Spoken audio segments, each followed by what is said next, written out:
¿Qué pasaría si te dijera que la palabra que siempre hemos traducido como Dios en la Biblia no se refiere a un ser único y todopoderoso? Y sí, en realidad, hiciera referencia a un grupo de seres, a una especie de consejo de gobernantes. Prepárate, porque hoy vamos a abrir las páginas de textos antiguos para desvelar un misterio que podría cambiar por completo nuestra comprensión de la historia. Vamos a hablar de los Elohim. Algunos de nosotros hemos aprendido que el término hebreo Elohim es simplemente uno de los nombres de Dios, un plural majestático para expresar su grandeza. Pero, ¿es esa la única interpretación posible? Investigadores como Mauro Beglino, un extraductor de la Biblia para el Vaticano, proponen algo radicalmente diferente. Él sostiene que debemos leer los textos literalmente, tal como fueron escritos, y cuando lo hacemos, la palabra Elohim cobra un nuevo significado. No Dios,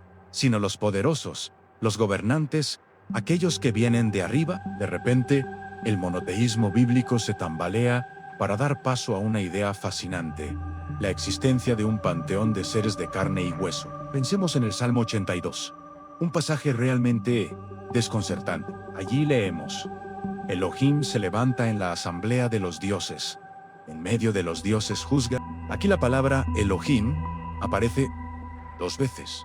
Primero como el que preside y luego para referirse a la asamblea. No tiene sentido que un Dios único se reúna consigo mismo para juzgarse. La escena describe a un líder, un Elohim superior, dirigiéndose a otros de su misma categoría, a otros Elohim menores. Les recrimina por gobernar injustamente. Y lo más impactante viene después, cuando les dice: yo dije, vosotros sois dioses, y todos vosotros hijos del Altísimo, pero como hombres moriréis. ¿Dioses que mueren? Esto sugiere que no eran seres inmortales o espirituales, sino seres biológicos, con una jerarquía y aparentemente mortales. Pero hay más.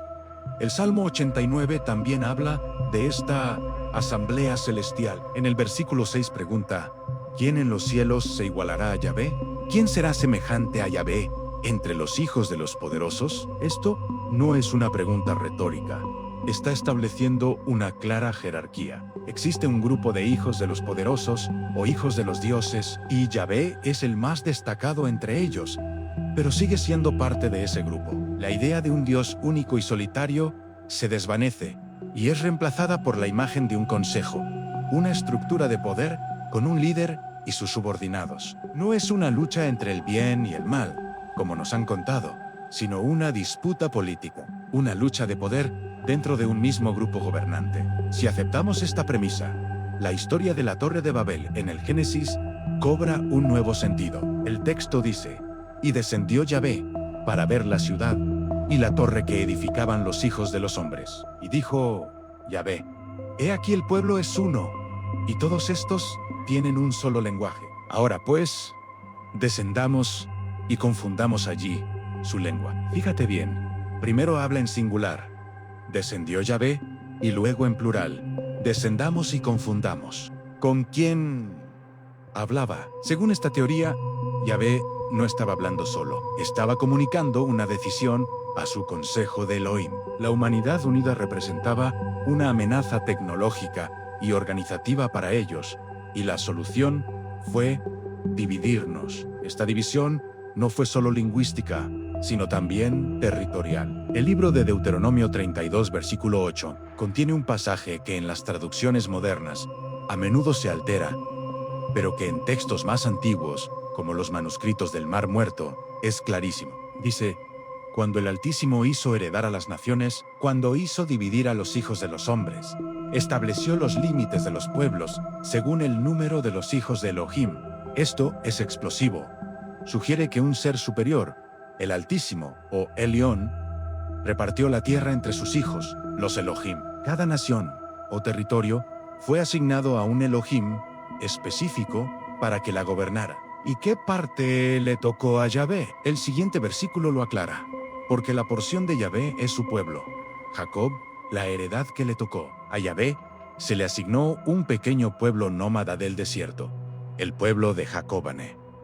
Esto lo convierte no en el Dios de todo el universo, sino en el Elohim local de Israel, un gobernador territorial con la tarea de proteger y guiar a su gente. Esto explica por qué el Antiguo Testamento está lleno de guerras. No son solo batallas humanas, son conflictos territoriales entre los Elohim.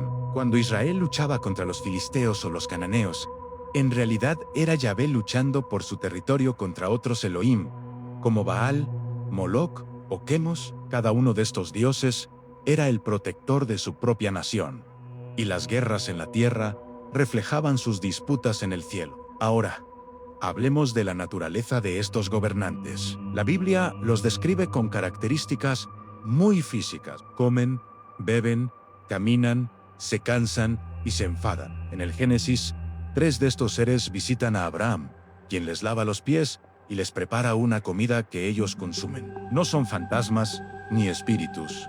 Son seres de carne y hueso. Se mueven en vehículos descritos como carros de fuego o nubes que los transportan rápidamente de un lugar a otro. El profeta Ezequiel describe un encuentro con una de estas glorias de Yahvé, con un detalle que parece más una descripción de una máquina compleja que una visión mística. Ruedas dentro de ruedas, ruido ensordecedor y un brillo metálico. Su tecnología no era solo para el transporte, usaban armas de un poder destructivo inimaginable. La destrucción de Sodoma y Gomorra no se describe como un milagro, sino como una operación militar precisa. Se advierte a Lot que no mire atrás, no por una cuestión moral, sino probablemente por el peligro de la explosión.